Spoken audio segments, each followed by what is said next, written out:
इस सनातन की जो वास्तविक शक्ति है वह उसके ज्ञान में है, वह उसके मुक्ति के ज्ञान में है। क्योंकि भौतिक जगत का ज्ञान तो आपको इस पूरी विश्व की हर कंट्री में आपको मिल जाएगा, विज्ञान का ज्ञान।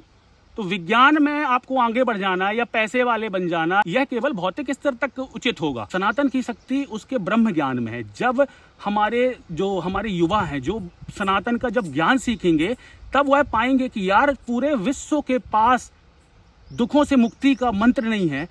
और यदि हमारे वेदों में, हमारे जो गीता है उसमें निष्काम कर्मयोग जैसे मार्ग बताए गए हैं, जिनसे आप संघर्ष का चुनाव करके और जीवन भर आप दुखों से मुक्त रह सकते हो, तो क्यों ना हम पूरे दुनिया को प्रकाशित करें, क्यों ना हम दुनिया को बदलें। और जब आप दुनिया को बदलते हो तो फिर आपको हथियार उठाने की जरूरत नहीं पड़ती, फिर आपको एक तरह से पशुओं की तरह झगड़ने की आवश्यकता नहीं होती, फिर आप बुद्धिजीवियों की तरह चर्चा कर पाते हो, आप अपनी विचारधारा से जीत पाते हो। जब आप अपने विचारों से विजय प्राप्त करने लगोगे, तब आप असली योद्धा कहलाओगे, जिसे हम इतिहास में हम जिसे शास्त्रार्थ कहा करते थे। हमारे आदिकाल से जो शास्त्रार्थ हुआ करते थे, उसी के कारण आज ये वेद और गीता विश्वविख्यात ग्रंथ कहलाए और हमारे बीच में एक्सेप्टेंस इनको मिली, क्योंकि इन्होंने एक तरह से अपने आप को साबित किया है। हर पायदान पर ये खरे उतरे हैं।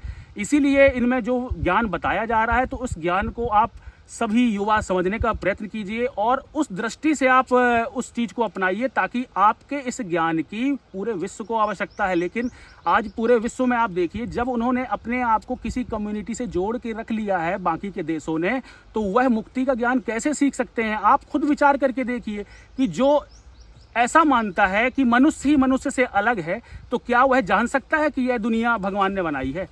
तो फिर तो उनके भगवानों की थ्योरी एक तरह से काल्पनिक ही आप कह सकते हैं, क्योंकि जो वास्तविक भगवान होगा उसने तो पूरी दुनिया बनाई होगी ना। वो ऐसा तो नहीं कर सकता कि केवल आपकी कम्युनिटी को बनाएगा और बाकी की कम्युनिटी को कोई अलग भगवान ठेका लेके रखा होगा।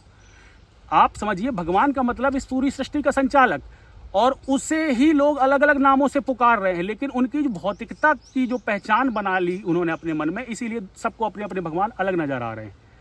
तो आपको कट्टर होकर के इस चीज़ का समाधान आपको नहीं मिलेगा। यदि आप कट्टरता बढ़ाने जाएंगे सनातन में, तो सनातन का ही नुकसान होगा, क्योंकि बाकी के धर्म तो चाहते ही हैं कि आप कट्टरता वाला रुख अपना लीजिए और आपका जो ज्ञान है वो नष्ट हो जाए, फिर आपका ज्ञान कोई नहीं सुनेगा। आप सोचिए, यदि कोई बाघ है और बाघ यदि आप मान लो दूर से आ रहा है, आपके निकट आ रहा है, तो आपको तो पता है कि ये तो मेरे ऊपर आक्रमण ही करेगा, इसीलिए आप बचना चाहोगे। भले वो आपसे प्रेम करने आ रहा हो, लेकिन आपको उसका प्रेम नहीं समझ में आएगा।